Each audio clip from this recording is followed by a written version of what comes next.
Bismillahirrahmanirrahim.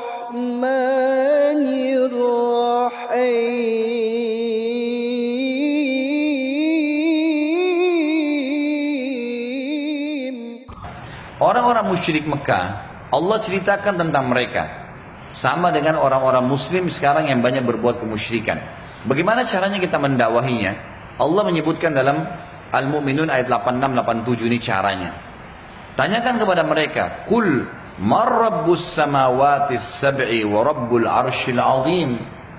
Sayaquluna lillah, Qul afala tattaqun.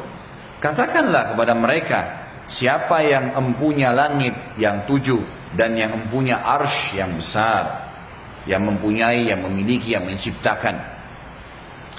Siapa yang menciptakan langit dan bumi ini? Orang-orang muslim yang buat musyrik, tanya mereka. Mereka akan mengatakan, atau tanya siapa Tuhanmu? Siapa penciptamu? Siapa pencipta semua ini? Dia akan mengatakan Allah. Ya. Mereka menjawab kepunyaan Allah. Katakanlah kalau begitu. Maka kenapa kalian tidak bertakwa? Maksudnya kenapa kalian justru tidak bergantung hanya kepada dia? Kenapa harus ke kuburan? Makanya Imam Nawawi mengatakan rahimahullah, saya masih bingung melihat orang-orang yang pergi ke kuburan dan minta-minta. Sementara dia tahu di kuburan itu manusia seperti dia yang sudah jadi tulang belulang. Apa yang akan diberikan? Nabi Muhammad SAW sendiri, kita masih bacakan salawat untuk beliau. Apa itu arti salawat?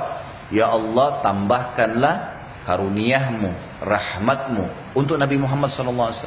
Sahabat yang ikut berperang, ya, berjuang di awal-awal agama Islam, meyakini Allah dengan luar biasa, keyakinan yang sangat besar.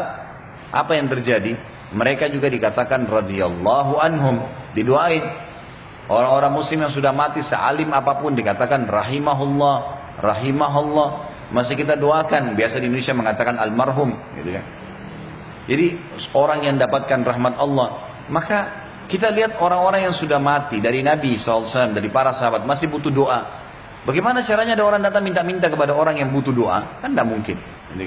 Makanya para sahabat pun pada saat Nabi SAW meninggal, belum pernah ada satu orang pun di antara mereka yang datang ke kuburan Nabi lalu minta-minta, ya Rasulullah berikan kami kemenangan, ya Rasulullah jadi perantara dengan Allah. Nggak pernah sama sekali. Nggak ada riwayat. Karena mereka tahu Nabi SAW mengajarkan mereka untuk bergantung kepada Allah. Pernah saat Muadz bin Jabal pulang dari dakwah di Yaman, begitu masuk Madinah, bertemu orang pertama yang beliau temui Nabi SAW. Bukan ketemu istrinya, bukan ketemu orang tuanya, ketemu Nabi SAW. Karena beliau tahu Nabi SAW di atas semua, termasuk di atas orang tua, di atas pasangan hidup, di atas anak-anak. Begitu ketemu Nabi SAW, sebelum bicara apa-apa, langsung sujud kepada Nabi SAW. Sujud di bawah kakinya Nabi. Kata Nabi, kenapa kau lakukan hai Muadz?